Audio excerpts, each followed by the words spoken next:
So, welcome everybody.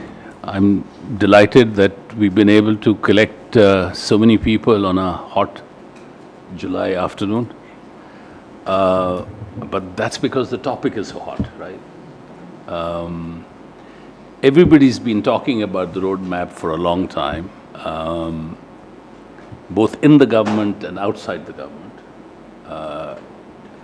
And it'd be great to get a view from both inside and outside, as represented by the speakers on the panel. We also have, sitting in the audience, some people who are great insiders as far as the roadmap is concerned. I see Shabana sitting there, and do I see Faisal? Yes, Faisal is over there. So just because you're there, you're not hiding. So we will ask you to contribute to the discussion. But let me introduce the panel. We have Akbar Malik from, he's not in the roadmap team, but he's in the monitoring unit, the Chief Minister's monitoring unit. He comes with an illustrious background. He was associated with the Federal Interior Ministry, so we should ask questions with some trepidation. Coordinating between NADRA and government bodies, that is even more scary. He has a master's in public administration from Cornell University, so he speaks with a good he comes with a good academic background. We also have with us Umair Javed. Umair is a well-known columnist, but even more importantly, he runs CDPR. So he's a key player as far as we are concerned. And we should congratulate him. He's just, his PhD in political economy from London School of Economics has just been accepted. So this is fantastic. So with that, with this introduction, let me first invite, who will go first? I'll go first. Okay, let me first invite Umair to speak as an outsider. Thank you, Dr. In sort of presenting my credentials as an outsider, I haven't been involved in obviously the delivery of the roadmap or the education sector reforms that have happened in Punjab, in particular over the last 8 years. But I have studied the roadmap in sort of recent months, and I'm sort of interested in broader questions of how complex reforms are implemented, within as diverse and a setting as Punjab is, for example. So my approach to obviously the 10 or so minutes that I'll be speaking is essentially theoretical in nature. I'm interested in how do complex reforms happen? What are some of the sort of recent innovations that have cropped up? Some of them have been implemented in Pakistan. Akbar will obviously talk in more detail about that.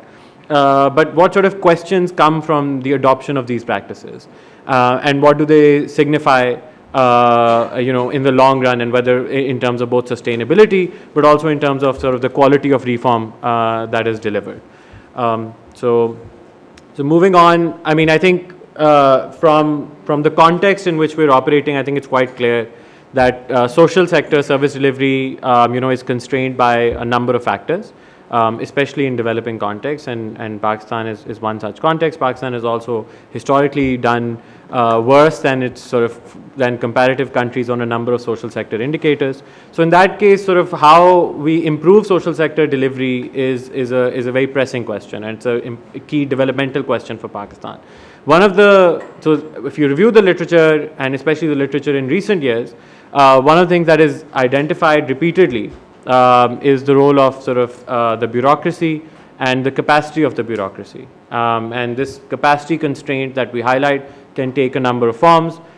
We can talk about sort of, human resource crisis where the bureaucracy isn't trained, or there are accountability crises where the bureaucracy isn't held accountable, or simply a crisis of resources where there isn't enough money being spent or enough sort of technical competence, being given. So the key question, as it is now posed in both policy and development practice, is how do we overcome some of these issues of constraint and undercapacity? And I think that's where sort of the roadmap approach in particular becomes a sort of a key solution, or at least is proposed as a key solution. So from a review of the literature on roadmaps and the roadmap approach in general, it is quite clear that one of the theories that underpins this particular approach is the theory of deliveryology. It was originally pioneered, or at least most famously pioneered, in the UK under the Tony Blair administration. And the idea was that you create these specialized delivery units that act as though as they were an extension of the political will of the chief executive, right? So you empower them by obviously, giving them the resources that they need, by giving them the political and social capital that they require, and so they're able to push through what are essentially, fairly complex reform efforts quickly. They push them through in a more centralized and top-down manner, and more importantly, that they're able to bypass some of those existing constraints that we've already that I mentioned at the start, right? So if your bureaucracy is incompetent, or if your bureaucracy is sort of complacent, or if your bureaucracy is too corrupt, then one of the sort of solutions that is often provided is that you create a delivery unit where the chief executive, with the chief executive's buy-in, and you sort of push through, with your sort of whatever your technical expertise or your technical set of reforms is. So starting off from most famously from the Blair administration, it's been exported to a number of country contexts, and in its most famous manifestation in Pakistan, it sort of became the roadmap approach to education, which sort of was initiated in December 2010, and then has been sort of in play in Punjab in particular, and obviously given the demonstrated success or the perceived success, obviously that's a bigger question, of the roadmap approach. It is now being replicated in other sectors and in other provinces as well. So that's sort of the broader theory behind why you have this in the first place, and the sort of constraints that it might potentially help overcome. So in particular with the education roadmap, what we see is that it was essentially a system for setting targets and goals for the education sector and managing their implementation at the provincial and district level. And obviously, as I just mentioned, it was designed to create this high level buy-in. So it was the office of the chief minister and in his absence, the office of the chief secretary, both very crucial to its implementation, because the idea behind it was that with Shehbaz Sharif in the office, he has a particular management style where he can actually get things done in relatively short amounts of time, and he can get the bureaucracy to work as if he's standing sort of on top of them and sort of has a system of regular accountability. So it was conceived in December 2010. Obviously, it's one of its most notable aspects has been the Chief Minister's Stocktake, which is sort of on average bi-monthly. I think there have been a total of 39 since the start of 2011, and these sort of this Stocktake becomes sort of that accountability arena where you can set targets, see if those targets are being met through a robust data collection regime that feeds into it. And obviously, a lot of you, because they're intimately familiar with it, you would know that there were heat maps and there were sort of these traffic lights, and those heat maps and traffic lights showed progress along some of these designated indicators. So the conception itself is I think is interesting to note, because that really helps set the wider conversation. So if you look at the start of the roadmap period, the one thing that you will see is that the education sector in particular in Punjab is not reform poor. In fact, it's actually a very reform rich context. So Punjab has seen a wide number of reform efforts beginning in earnest in 2003, and has seen multiple iterations of various programs, including programs by the World Bank. Then DFID and World Bank collaboratively provided assistance under PESP 1, and then there's been a sort of much bigger program called PESP 2, which just recently concluded. And important gains have been made. However, there was also a number of areas in which stagnation had set in. And the diagnosis of that stagnation was one of political buy-in and political ownership. So the idea was that independently, we've reached a limit with the existing, bureaucratic and delivery mechanisms, and to overcome them, you'll need an exogenous sort of intervention of some sort, and that exogenous intervention was ultimately the Chief Minister's education roadmap. So what's important here is to identify that the solution to a particular sector is both being thought of in technical ways, which is that, improve teacher training or improve curriculum or improve textbooks, but it's also being thought of as a political problem, like increase political buy-in and political ownership. And I think that is sort of very key. And I'll just quickly go over some of the slides, because obviously Akbar can talk in more detail about the implementation of the roadmap. But the fact is that in education, for example, you can see the structure where the Office of the Chief Minister has designated roles set in terms of what they're supposed to provide. And then similarly, the implementation goes to the school education department, and the roadmap team is sort of both monitoring as well as sort of, collating the data and analyzing it and presenting it to the chief executive in this case. These are some of the fundamental aspects which I'm sure a lot of you are intimately familiar with already. The PMIU became sort of an important integral sort of portion of the roadmap's implementation. It provided heat maps, and then eventually sort of it transitioned to a tablet collecting data regime, which tablet-based data regime through its monitoring and evaluation assistance in the field. There were also a number of enrollment drives that were pushed through the roadmap with targets set for each district. And then in recent years, and this is sort of where, which gives sort of a considerable amount of encouragement, is that learning outcomes have become very central to the implementation of the roadmap itself. And that is in some ways unprecedented, because while a lot of the earlier focus was on participation and increasing school enrollment, the fact is that political discourse in general around the education sector now has transitioned or is in the process of transitioning to increase attention towards learning outcomes as well. And I think that is sort of where the roadmap has probably played an integral role. A number of ambitious targets. Obviously, there were headline targets which were set early on, which were obviously that all children need to be enrolled, all children need to be retained in school, and all children need to learn well. But there were more precise targets that eventually were developed in the shape of the Chief Minister's 2018 goals. I haven't seen sort of updated data from some of the assessments, but they've made progress on some of these indicators. In others, progress has is still sort of lacking in some ways. But the important thing is that these were the targets, and the accountability mechanism was introduced as a way of sort of assessing district level education performance against it. Again, just a brief summary of the number of interventions that were taken up through the roadmap. I mean, there was physical infrastructure investments, there were investments in teacher training, textbooks. Similarly, data collection and monitoring was very important, and I think that reflects itself, at least in part, in some of the results that came out. I'm going to stop here, and I'm going to leave open a number of questions which both Akbar and Dr. Nabi can then sort of highlight. And this comes from both sort of my, again, admittedly sort of preliminary understanding of the roadmap process, but in more general in the literature on deliverology in general. And that is that there remains a tension between centralized top-down decision-making and the kind of results that you can achieve, which require perhaps more fine-grained or disaggregated interventions, right? So how do you reconcile political will as it is sort of captured in the office that operates at the provincial level with a great deal of implementation and perhaps autonomy that is required at the district level, right? And how do you sort of balance out this tension, especially in an institutional environment like Punjab, where you're constitutionally mandated to have local governments, but those local governments are frequently undermined both by legislation and in political practice.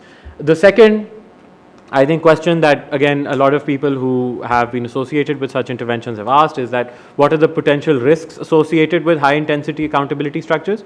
I think this is, again, a very key question in the sense that if you have a system of punishment and reward that is based on producing and meeting targets, and those targets are obviously being monitored through data, are there chances that people might be gaming the system? Are there chances that the data itself that is being collected is not of a particularly high quality? So how do you ensure that these incentives don't distort some of the incentive structures that you set up don't distort the actual performance of the bureaucracy that you're seeking to reform. And then finally, and I think given the timing of this entire situation now that we're transitioning to a new government, it could be the previous incumbent coming back in, or we could have a totally different administration.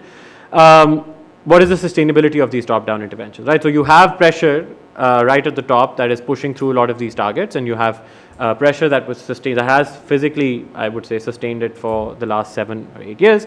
But what happens when someone takes over who has a different management style? Or what happens when someone takes over who is not as receptive to the idea of having like an ancillary unit driving reform at the provincial level? So I think that these are some of the key questions that I think we need to ask because the reason why we pose them now is that we see this approach being replicated in a number of sectors. We see it being replicated in a number of provinces. Now, obviously, that replication is happening in different forms. I was recently told that obviously the Stocktake in KP takes a different approach, where actually it's the Minister for Education who sort of becomes key rather than the Chief Minister of the province. But I think it's important to ask some of these questions both from a sustainability point of view, but also the quality of reform that we're ultimately implementing. I'll stop there and move on to sort of Akbar and so how.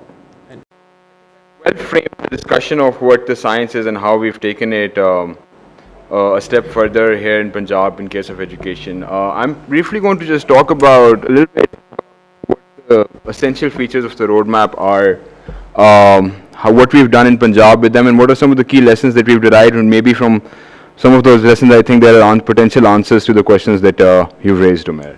So the roadmap approach basically, 4 distinguishing features. There has to be a team that's focused on top priority reform for the government. The reform has to, in order to drive the reform, there has to be leadership presence, and that is normally gained by the roadmap by spearheading that reform through a secretary or a minister. Goals are set, like Umair talked about, and then the roadmap approach builds on the successful transformation models all across the world. It's not just that we started doing this in Punjab and we thought this is the approach to go. This started under Tony Blair's government, like Umair said, and now across the world there are multiple roadmaps dealing with various sectors. And it's a constantly learning process even for the roadmap teams and the unit itself. Oh, that's okay. I'll just...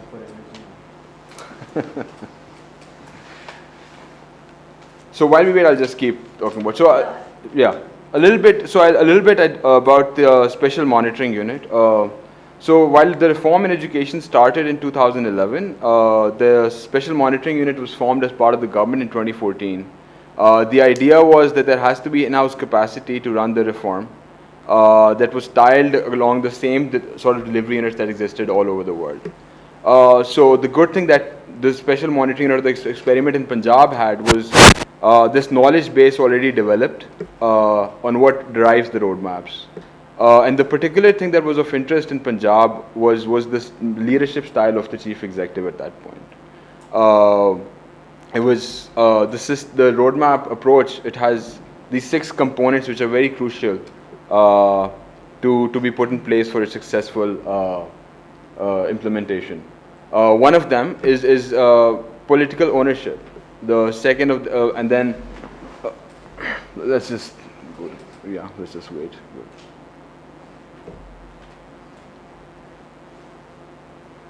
So can we go on to the next slide?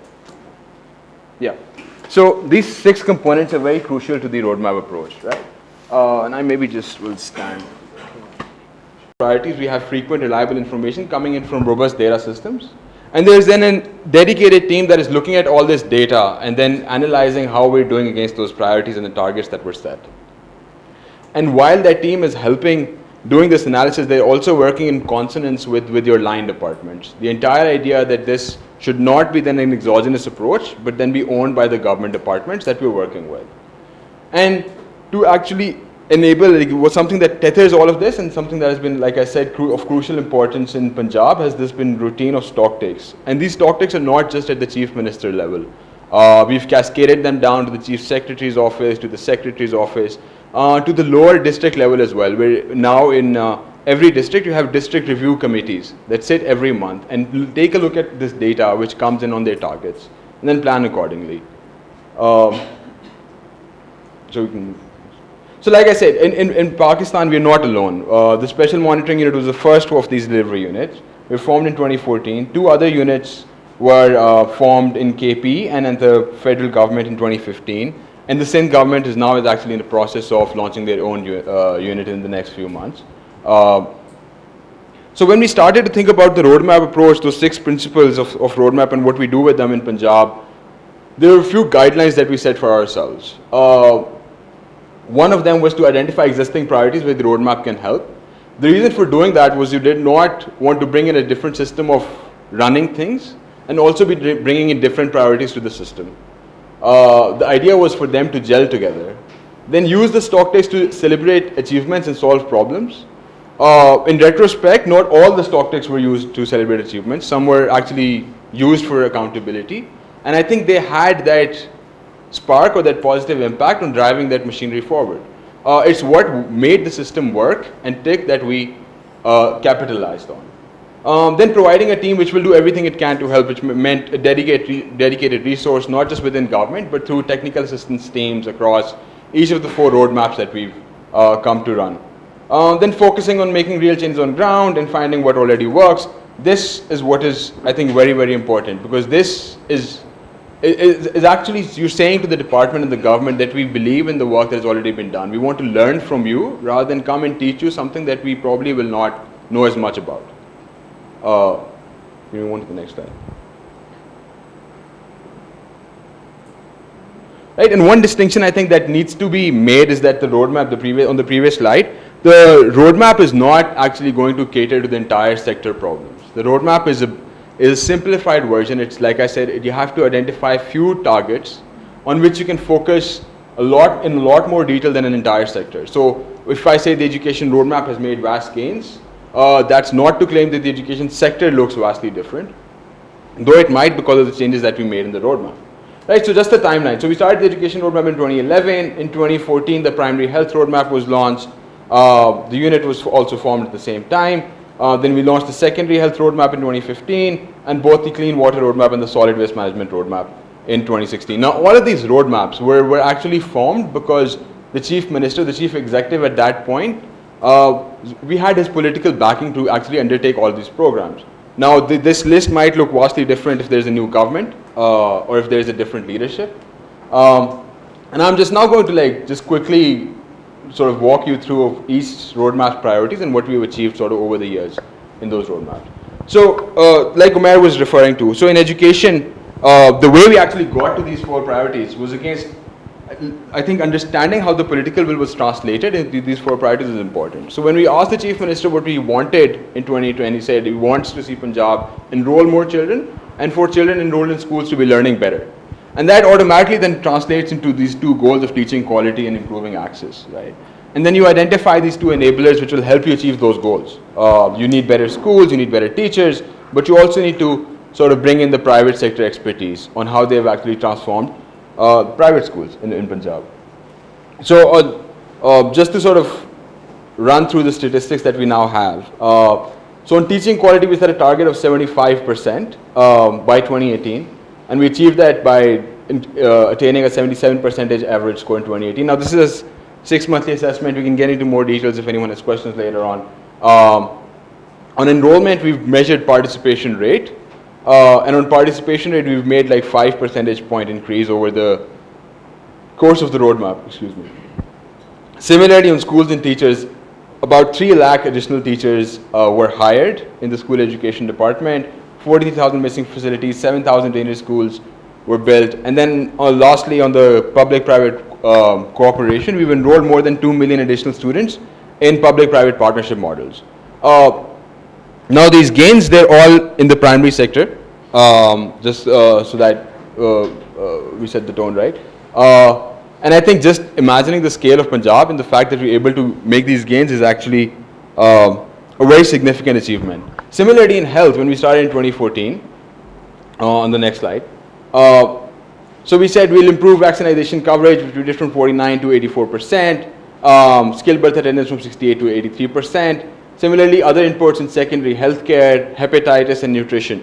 Now, all of these issues, the roadmap, what we did with all these issues as and when they came up in political discussions, with discussions with the government in large, what we did was take those 6 principles that we identified, the guiding principles that we developed from Punjab, and implemented them on each of these problems, right? So you had a way of prioritizing, which sort of enabled us to make this progress in each of these areas.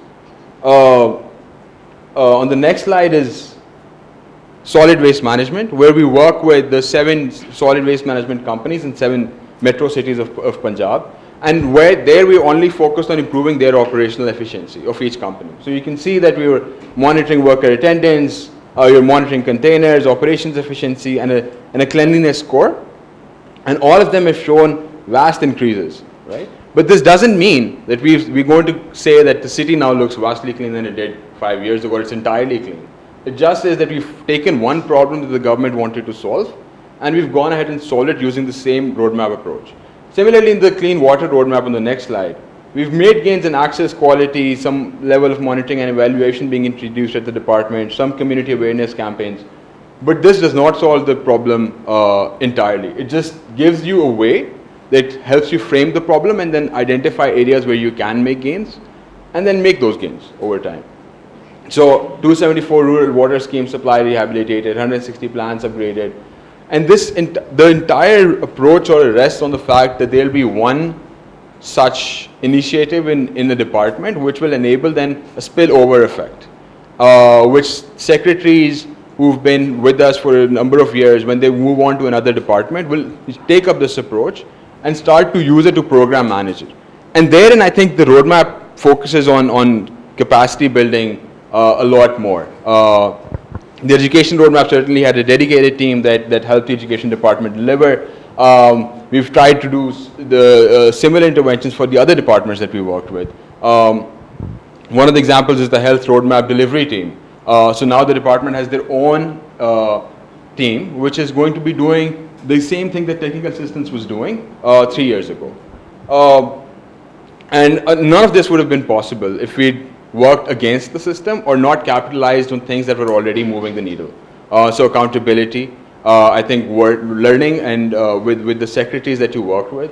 And then I think at the end is just a few quotes from on the next slide. Oh, sorry, I forgot. Yeah. So a few key lessons, right? So like I said, so you need to have good leaders who set the roles, the secretaries we worked with. We have regular and accurate data, and not just at the provincial level, but at the district level, that helps you target and identify areas of pockets of problem that you can focus on. An approach to quality, which is essential, I think. So if the roadmap, if you break down the approach of every roadmap, it's two-phased. There's the first phase where you're just fixing inputs and the processes, but then an eventual evolution of the roadmaps leads you to consider quality of intervention. So in health, we moved from fixing inputs to quality healthcare. In education, the same way. In water, the same way. And I think it's the coordination mechanism that the routine of the roadmap also allows you to undertake. The Stocktake is not just an event that happens once every quarter in vacuum. The preparation for it starts from your district routines that happen monthly, to your weekly routines with the secretary of the department, to your district routines, and all of them sort of combine to then come together at that one highest forum. And then the role of the private sector, and I think this is one area where we've made vast gains and helped the government realize that the potential of the private sector can be tapped into. The example of outsourcing of schools, which has shown increases in both quality of learning outcomes and improving access to schools, has been monumental, one of its kind achievement in Punjab. And then lastly, but I think most important, is your political leadership and will, right? And we see this during the interim government. Without that level of political will to actually, I mean, they're not mandated to do it. But we're now going through that phase where the absence of political will obviously slow down the pace of reform. And if this is not available, then the entire structure sort of falls apart. At the very end is just some quotes that we're not saying, that the other people are saying, and you guys can read them. That's, I think, about it. So, thank you, Akbar. So we've had two interesting perspectives. One is a somewhat distant, sort of a theoretical look at the roadmap and the technical issues and political issues that it seeks to solve to deliver services to citizens. And the other view is the insider view of how the roadmap was structured, how the data were gathered, the importance of the Chief Minister's authority to get things done, and the fact that Lahore is as clean as Colombo. Which is nice. Actually, it's a fair comparison. I have heard many people say something similar. Now, what I want to do is actually to enrich this discussion a little bit. And I'll ask Dr. Shabana to give us a perspective on the roadmap from deep inside the government, because she was very critical in the health roadmap, and she understood the planning and development perspective in providing information for the roadmap and in helping defend the roadmap or roll it out in front of the Chief Minister during the stocktakes. So Shabana, would you like to?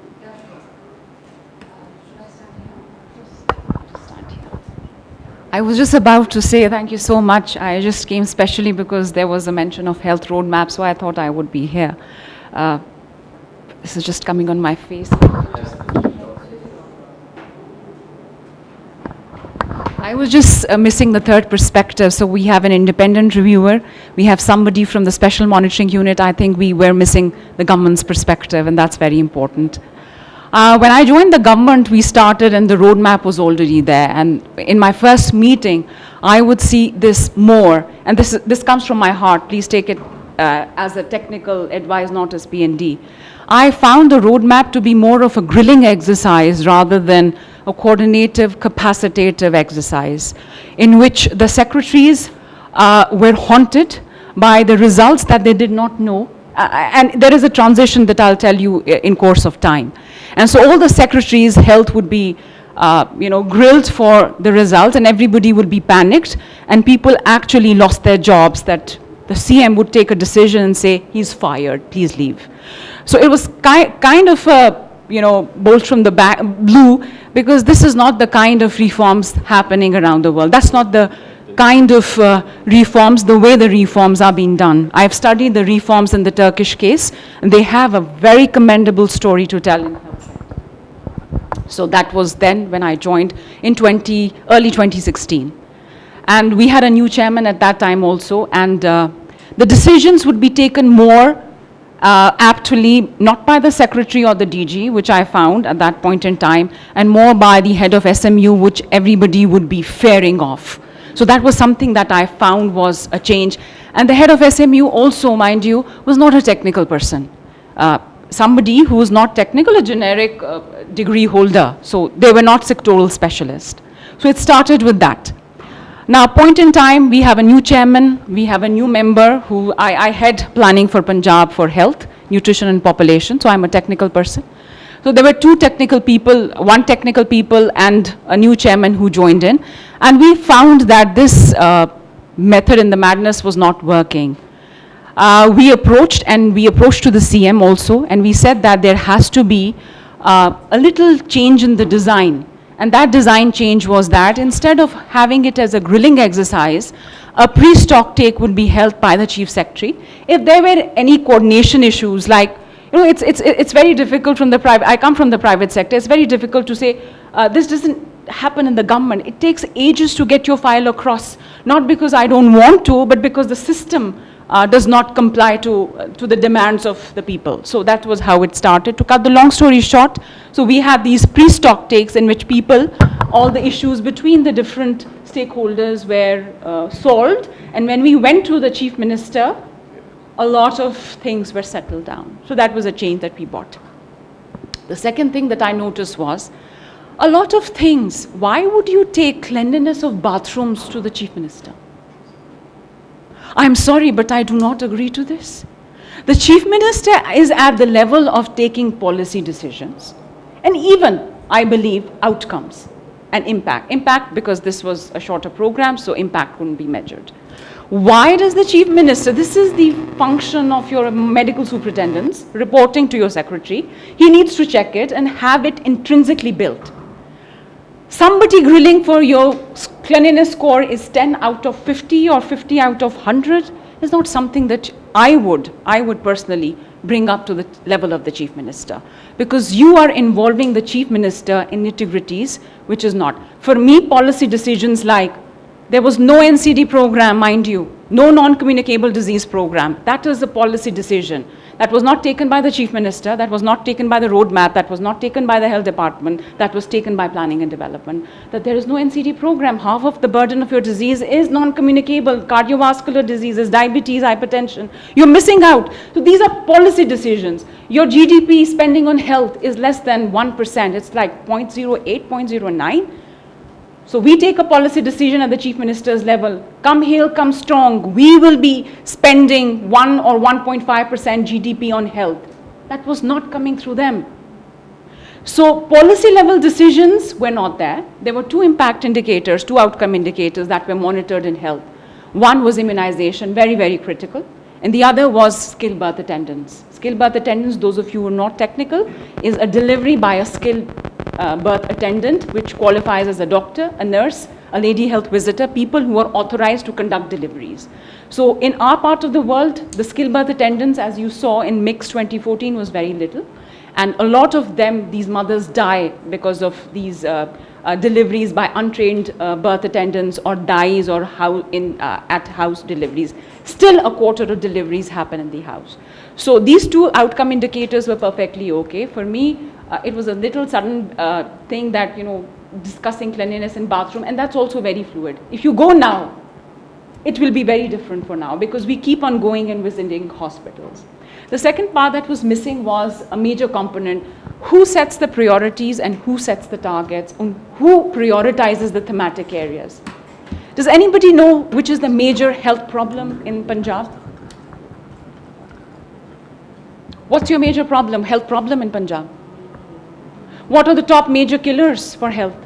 So you should be prioritizing them. Your major killer, one of them, is road traffic accidents. Did anybody work on that? No? Nobody worked on that. Secondly, then you have preventive maternal deaths, so we worked on that and there were different things. My only idea is whoever decides the reforms and prioritizes, you should have your major things that contribute to the disease burden of Punjab. So prioritization should be evidence-based. My second thing is it should be outcome-based to the chief minister. This is your third thing. This is my third thing, sorry. Yes. And hopefully the last. No, sir.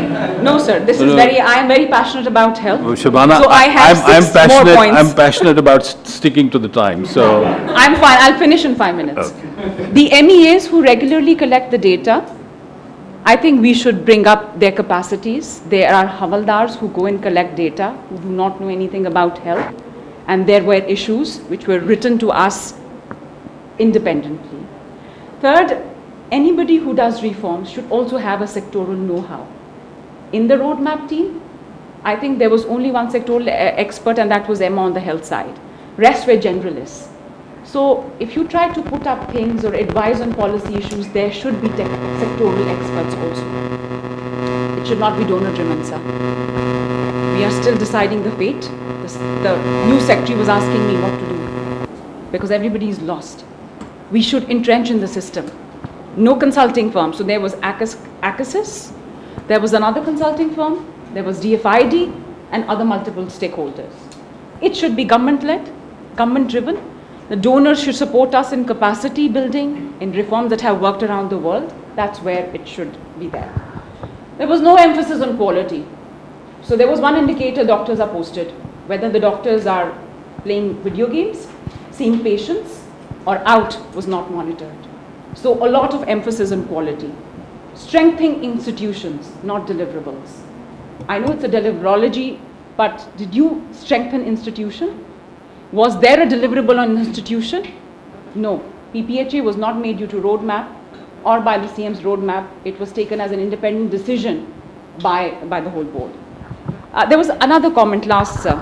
There was a comment that these delivery units come when there is a limited capacity of the bureaucracy. The roadmap team monitored the data and presented the results.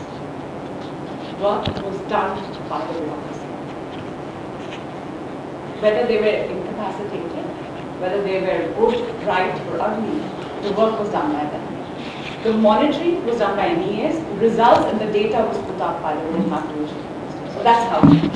Thank you. Thank you. I think Shabana's last point is extremely important, because one hears that this is all being done because there's no capacity in the government. There may not be enough capacity to monitor, but the actual work, the actual implementation of the program is always done by the bureaucracy. So whether it's good or not, it's the bureaucracy that actually does it. I think that's good to remember that.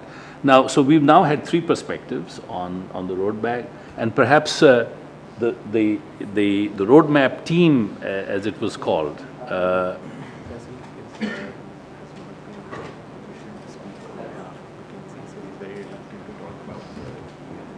Okay, Faisal, We can have a private conversation. we'll have a discussion and people can speak to Faisal bilaterally, because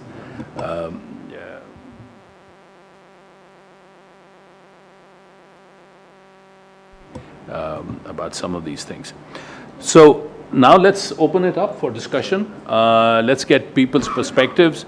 Mind you, there's only been one attempt at making an assessment of the roadmap, and that's by the insider, by the government. The two speakers who spoke earlier didn't attempt to do the assessment because the assessment is ongoing. We haven't completed that work. But what they've done is that they've given you two perspectives on the roadmap, and what we look forward to from you is will be inputs that will help us in doing the assessment, which is still ongoing. So. With the roadmap, but I worked very closely with the roadmap as part of the PESP2 team, and I agree with a lot of the points that you made. For the education roadmap, at least, and I know this much for the health roadmap as well, pre-stocktakes were a part of the original strategy, actually. So a lot of the murkiness, the gray areas, they weren't led by the chief secretary, they were led by Sir Michael and the education secretary. So the attempt always was to take the most high-level decisions to the chief minister and not weigh him down with the nuanced or the granularity of the reform effort. I think there was some success in the education sector, at least, in doing that. But yes, there were decisions that could have actually, been handled at lower levels. The second thing I wanted to actually talk about was the teams that worked between the stocktake. So you had the SMU and you had the consulting firms, like you said, Acasys, TRF, Mckinsey. A lot of work went on behind the scenes. So when the agenda was set or when the chief minister took decisive actions, sometimes they were very ambitious asks, and you had to produce 3 months. And yes, there was some short-sighted, but a lot of work actually went on behind the scenes to make sure that progress was shown, or challenges that had been raised, some mitigation. If you pull out the consulting firms, if you pull out Acasys or Mckinsey, and these are highly credible consulting firms, right?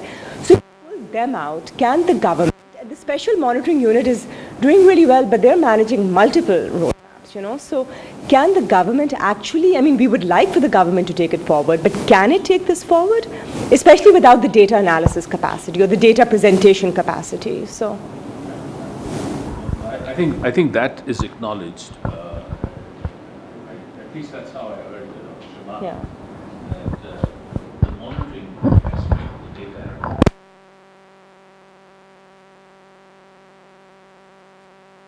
There's also another point. Government has the data capacity because we did the third party for the health roadmap, for the results for the PHS 1 and 2 started by BMD. So BOS has huge capacities And I think all these donors and development partners have had a visit of the BOS, which is Bureau of Statistics. When they can do mix, why can't they do a simple 2 plus 2? It's a good point. But do they do it? That's the question.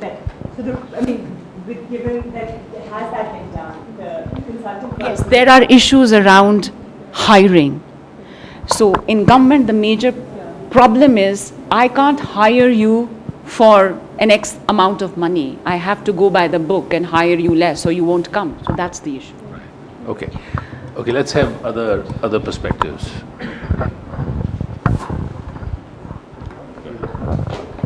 Assalamu alaikum. My name is Saheem from Data Consultants. It feels very good to share with everyone that we have also been related to roadmap, been conducting their 6-monthly exams. So my question is also related to sustainability. Is it, and it might be directed to Umair, since he spoke, he was giving us theoretical perspective. So from the theory or the theoretical model that exists out there, for the cause of sustainability, should we be preferring a hands-on approach where the Chief Minister or Shehbaz Sharif is standing on the shoulders, over the shoulders to get things done, to get nitty-gritties of things like getting the washrooms cleaned, ensuring that the kids are in school? They are limited to that approach in my view, but I am interested to hear your opinion. For instance, limits could be that you can ensure kids enroll in school, but you can't ensure whether he's learning or not. You can ensure the kids come to school, but you can't ensure they had a breakfast at home. You can ensure attendance of teachers at school, but you can't ensure where their hearts are. So I just am interested in listening to your theoretical perspective on that. I'll just make a quick comment. I'll defer to Dr. Nabi on these questions because we've had a discussion on some of these issues as well. I think it's a very valid point, and I think it is partly at least reflected in some of the progress that has been charted out over the last 6 or 7 years. You know, we have clearly the statistics show certain gains. You know, Akbar just presented sort of data from the latest 6-monthly assessment as well. I think a lot of that is great, but there needs to be more research done on the sustainability as well as the quality aspect. I think that's something that will really help us answer these questions. But more importantly, I think there is a growing consensus, if not a consensus, but there's a growing voice within sort of reform circles that without more tailor-made or more boutique interventions that happen at a localized level, you might not be able to address gender concerns, equity concerns, concerns about sort of education of children with disabilities or with differently abled children. So I think a lot of those things are would require a different kind of instrument altogether. And I think we'll find out about the sustainability in the months ahead. But I think this is, again, it's key, and I think it's something that the conversation needs to be repivoted towards, I think, in the longer run. So I'll ask Dr. Nabi to contribute to this as well. I have nothing to contribute to this specific question, but I think you've raised a very important aspect of the whole roadmap exercise. For 2.5 years, I was an insider. I was member of the Chief Minister's cabinet, but I tried very hard to remain an outsider. It's very difficult to do that. And I used to go to the roadmaps fairly regularly. I was always struck by one aspect of the roadmap. Some countries have had very centralized decision-making systems, and they've delivered. Other countries have had highly decentralized systems, and they've delivered as well. So I don't want to get into the generic issue of centralized versus decentralized. But one thing I was struck by in the roadmap discussions was the absence of demand.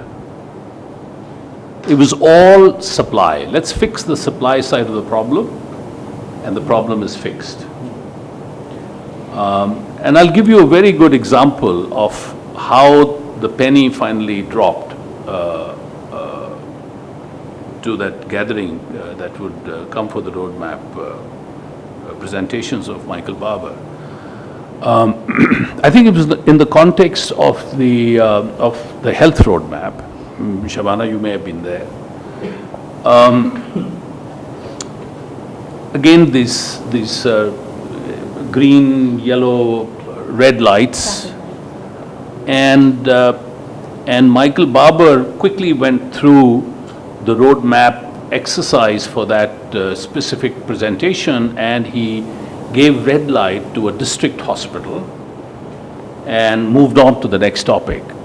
Chief Minister intervened and he said, Sir Michael, I was there. I was there last weekend. And the green light you've given to this district hospital was that there is availability of medicines, right?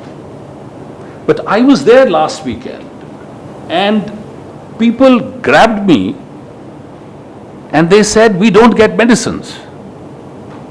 So how come you have given green light to a hospital that I visited only last week? And the users there were complained that they were not getting medicines. So this got a flurry of discussion going, what's wrong with it, is the data wrong, etc., etc.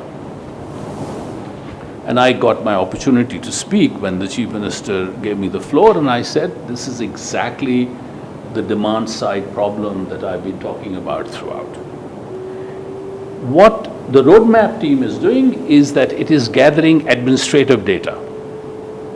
Medicines received according to the book that tracks where medicines have reached.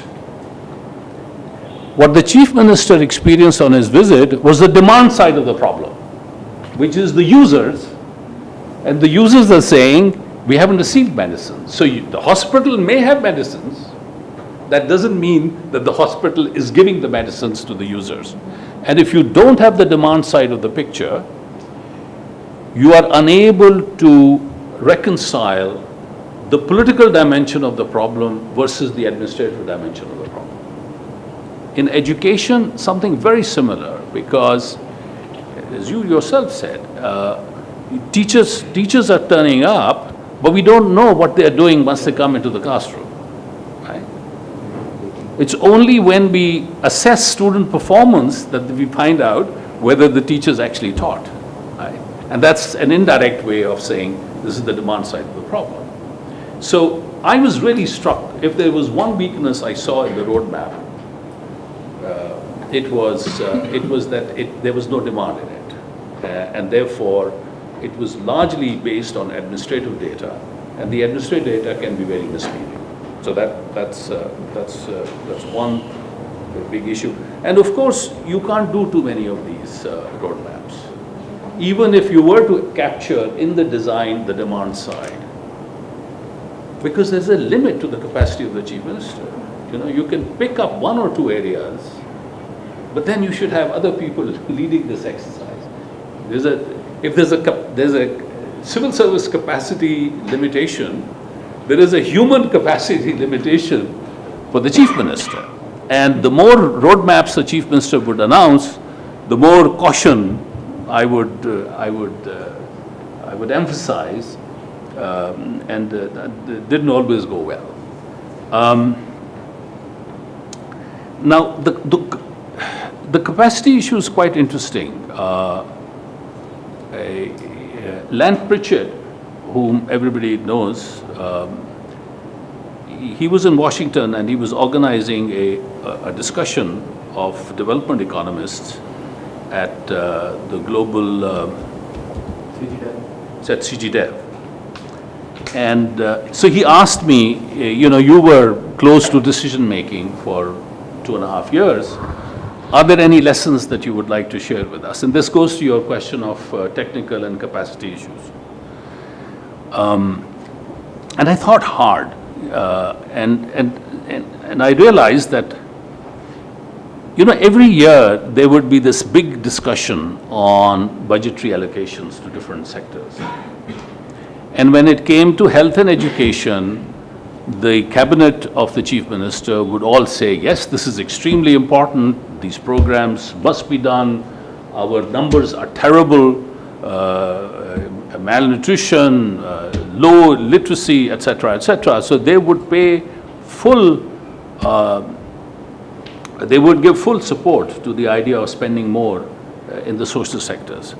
But then when the budget was assessed and you saw actually how the allocation was done, it was roads. Roads ended up getting most of the money. And admittedly, for the last couple of years, it was rural roads, and rural roads are very important. So I asked a senior cabinet minister who was one of the most astute people in the cabinet, I asked why this discrepancy, and he said, no, there's no discrepancy. To solve the health and education problems, you need to decentralize decision-making. Somebody needs to monitor the teachers. Somebody needs to monitor whether the doctor is turning up on a regular basis, not once a week or not from remotely from somewhere. You need to monitor these guys. So you have to combine centralized, high-level decision-making with highly decentralized supervision and monitoring on the ground. And he said that there is no political will to decentralize decision-making. Therefore, no matter how much money we spend on health and education in the rural sector, it's not going to improve. Because we first have to demonstrate that we use the money well. And therefore, if you build good rural roads and people have choices to go to private clinics in small towns, they may be able to take care of their health needs much better that way. He gave this explanation. It made a lot of sense to me. And the other thing he said was that there is one area where civil servants do have capacity, and there's no question about it. And anu sadka banani aandiyan. That's what he said. They know how to make roads, and therefore they would deliver on roads, and therefore we support. Therefore, the budget always ends up on the road side. But enough said. So I'd like to add to what you said. So I think on the question of what gets, like I'm just going to take stock of all the comments that have come before me. So I think the question of which evidence or what indicators get presented at the Stocktake or don't get presented at the Stocktake, I think like I said initially, it's all question of political will, right? If the chief minister is interested in X and not Y, then there's not much you will do about it. If he's interested in cleanliness of hospitals, which he was after a visit, then that's what you will report on. And I think the later points, and there's several discussions in Stocktake meetings, something to which Dr. Ijaz Nabi also alluded to, of experiences, right? I mean, we are presenting a data picture which shows most of indicators being green, and then there is one single data point or a few single data points that tell the opposite story. And I think there's that mismatch. What we at a system level are trying to understand is the trend or trying to move a needle. What the system or a green traffic light, and that is, I think, what the understanding for the chief minister and for the broader audience was necessary to understand was that it's not going to mean that 100% of thing has been done. When we're saying the enrollment is green, we're saying that the trend of enrollment is improving here. And we realize the limitation of the centralized decision making, right? And I think that's how it manifests itself. There's only an extent to which you can control these single occurrences of events, and the trend is the only thing that you can manage. And that management tool is what the roadmap is. How it's worked in Punjab and the way that we've made it work collectively across government and technical assistance and donor bodies is on facts and strengths that the system presented. Accountability was easy to use as a tool because the CM was very hands-on about certain things. He would care about whether children are going to school or not, whether the brick-in kids are going to school or not. And you'd be surprised at times the questions he'd ask. But I think that's how the system was designed. And the issue of capacity, I think there is actually the opposite. I think we have learned a lot about bureaucrats having capacity, not just, I'm not talking about secretaries or additional secretaries, I'm talking about people who are in the districts. We have a lot more champions of the reforms than are here in this room, outside in the field. Without those people working at the district, and you have CEOs of DEAs and DHAs who've actually turned things around, head teachers who've turned things around in schools. And we've tried as much as we can to sort of sort of bring them together in the roadmap approach. But even if we don't, I think we take heart in the fact there are people out there who have more capacity than we imagined. If people had capacity to undertake this reform or not, it's a model of implementation. You can use it the way you like, and that's how we've been looking at it. So let's have some more questions. My name is Safyan Jabbar, and I have worked with the delivery unit for some time in education roadmap. And my question is, what about the housing of this knowledge management of all these efforts? I'm just putting this question from my own experience. For example, if new roadmap comes, new contractor comes, things will start, planning will start from a scratch, zero. I met one of the public-private partnership agency of Punjab School Education Department from school sport program, and the CEO was searching for a policy manual kind of things, since he has recently joined, तो उन्हें शायद इस तरह की कुछ चीज़ चाहिए थी. And my question was, once new person comes, he visits the office of that school sport program, and CEO demands we need that kind of stuff. And since those documents that was already produced, and I know that such documents were produced under the roadmap and delivery units were there. I have seen those documents there, and based on those demands, these documents may be produced one more time.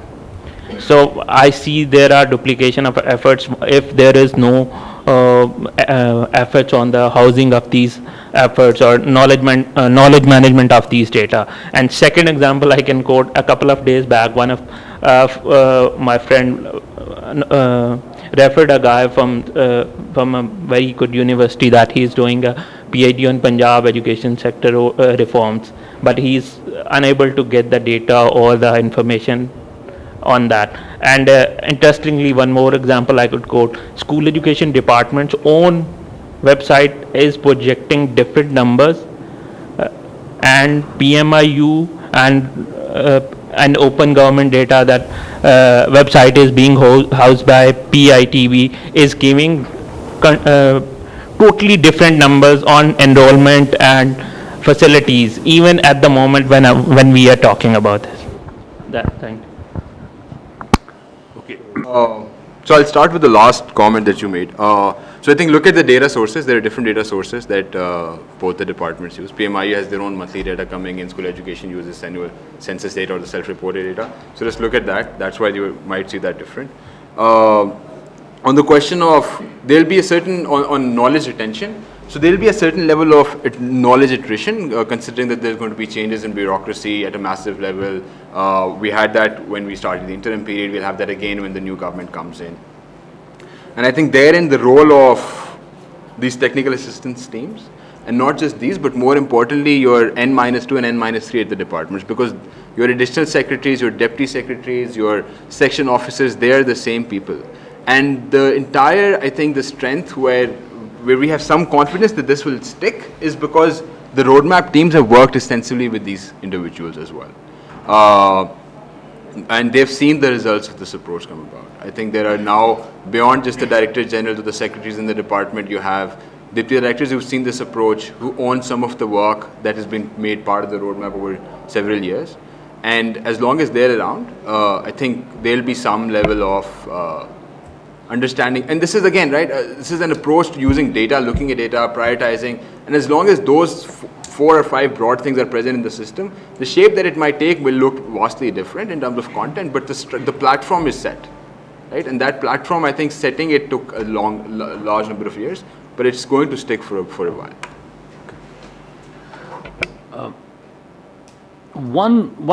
Yeah, go ahead. Please go ahead.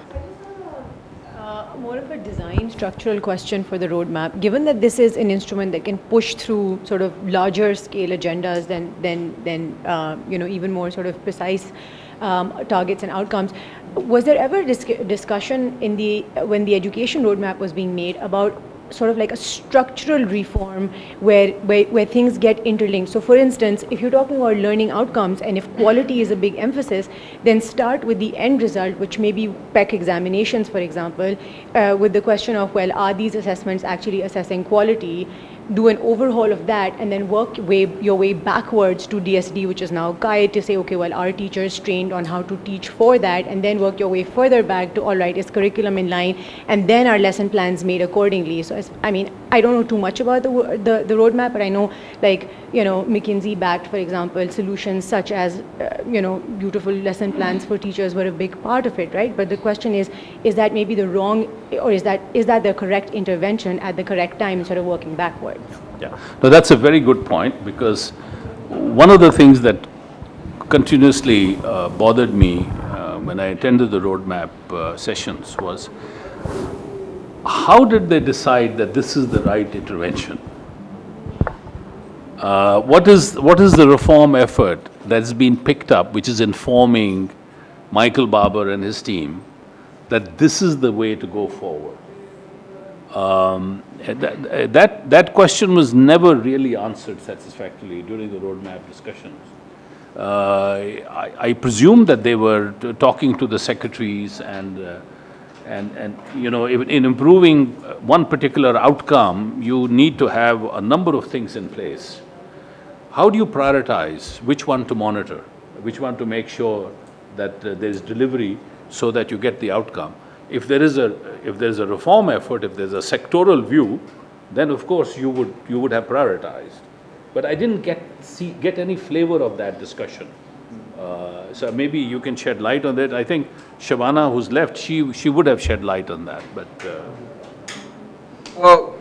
so again, I think the prioritization exercise of the roadmap was not done in a vacuum. It was done, like you pointed out, it was done in consultation with the secretaries of the departments. It was done in consultation with the expertise that was brought in through technical assistance, beyond just the generalists who had sector experts on their team as well. And there was, I think, a constant desire to actually have more systematic reform means. So if you talk about the example that you pointed out, now in the roadmap we have this thing which we call the quality wheel, right? And it focuses on all these 6 components, so where your assessments feed back into your curriculum, and your curriculum then feeds back into your textbooks and teacher guides, and that informs your teacher training, that allows you to sort of manage your teachers and then go back again into the assessment system, right? So we've made sort of these mini systems within this larger system that have shown progress and that have clicked. So I think there has been some thinking, and the entire point, I think, of whether we were deliberating with other individuals on the roadmap, I think stocktakes were not so much as a policy discussion as we would have wanted. I think that was also intentional, because we didn't want them to be a policy discussion forum. We wanted them to be more in accountability, more focused on implementation. But behind the scenes, which, like you also pointed out, that we were working with secretaries and departments throughout, helping understand what their priorities are. And that's been one of the guiding principles for the roadmap, that to understand what the department, what the government is actually thinking about. Because they're obviously looking at a larger sector problem, right? So for them, if they identify that if you were to choose between these 4 things, I would choose enrollment, and I would choose fixing the primary school enrollment first, and they had good reasons to it.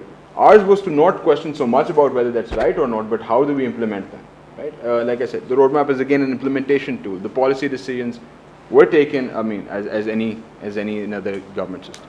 you see, we had a very productive discussion, was it yesterday or the day before? Yesterday on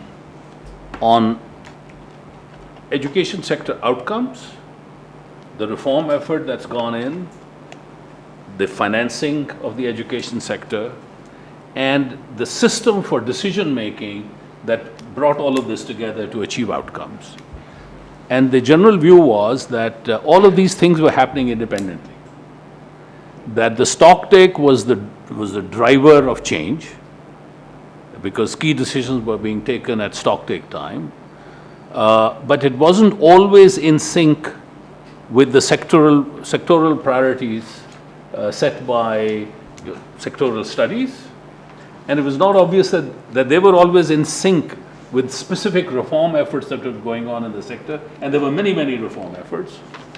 And it was still more unclear or still less clear how the budget was reflecting those priorities. So there were four or five areas by which a lot of effort was going on to change things, change education outcomes, but it wasn't clear in the discussion whether there was any way of bringing them together. And what you're saying is that the secretaries were doing it.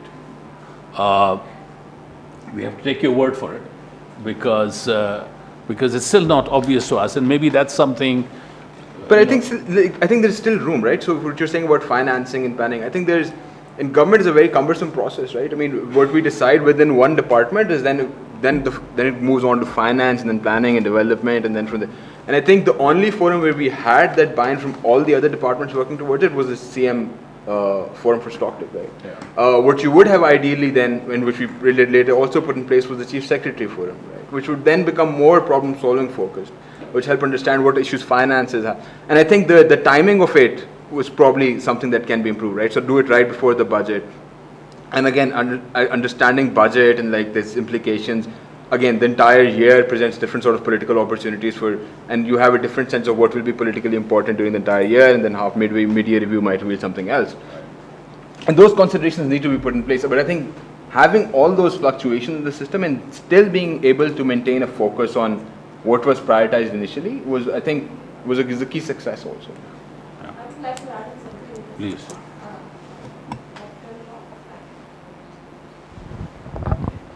I'm Shaila Safwan, working as Senior Manager in PTCL. I've been involved in healthcare management program actually. It was my LUMS, I was doing executive MBA in LUMS, and at that time it was my project that I worked on business process improvement of THQ hospital, Kamuki Hospital's business process of an OPD. At that time I came in direct contact with the secretary, and then eventually with the MS and the other patients, up to the patient's level I went in there. That was a volunteer-based program, but yes, I got the support from the senior management in that yes, in the end I had to take a letter from them to get into that hospital for that my survey and my audit purposes. Meanwhile, during my 6 months program, the MS changed 3 times, and every time I had to bring in a new letter, I had to give it to them, and then I could go through and everything. So based on that, and I'm working in private sector as well. In PTCL, we are working on various projects in which we have external stakeholders as well as internal. 3 main important aspects of a project are the scope management, in which Shabana and other people talked about that yes, setting priorities in the start is very important. Then execution and everything. But right now, project closeout, that is another very important phase. As Abrar has recently just said that yes, if there is no political will, everything will be diminished or there will be no roadmap. So what is better recommended at this stage of the time when we are going to have elections and then management is again going to change, there has to be a proper amicable closeout stage of this project where the reforms are, and then that would be one of the deliverables for the next management coming in, who are going to take this roadmap to the next level. Because that is one of the sustainable requirements of one of the roadmaps. If we are still somewhere, we are still hopeful that yes, things will keep on working, let's have it documented, let's have it recorded with an amicable closeout. That would help us as another target for the next government, and yes, that would be one of the key process for sustainability for it. Okay, so let's. The CEO of Tech was involved in target setting, and he was MDPCTV, where they reviewed the relevant slides for their organizations, and there was often very heated debate. I don't know if it was actually very balanced, because you had the CM's roadmap team versus, so there was a bit of pressure that came with that, but there was at least, especially when the quality wheel was introduced, like you mentioned, and the 2018 goals were introduced, there was a lot of back and forth. Again, I can't really vouch for the depth of that back and forth, of how meaningful it was, but departments were involved, at least in the education roadmap. Okay, so thank you. This has been a very good discussion. trying to understand a decision-making process which was being so prominent during the tenure of the last decision-making process which has been so prominent in the tenure of the last chief minister. Whether this mode of decision-making will continue or not depends entirely on how the elections go.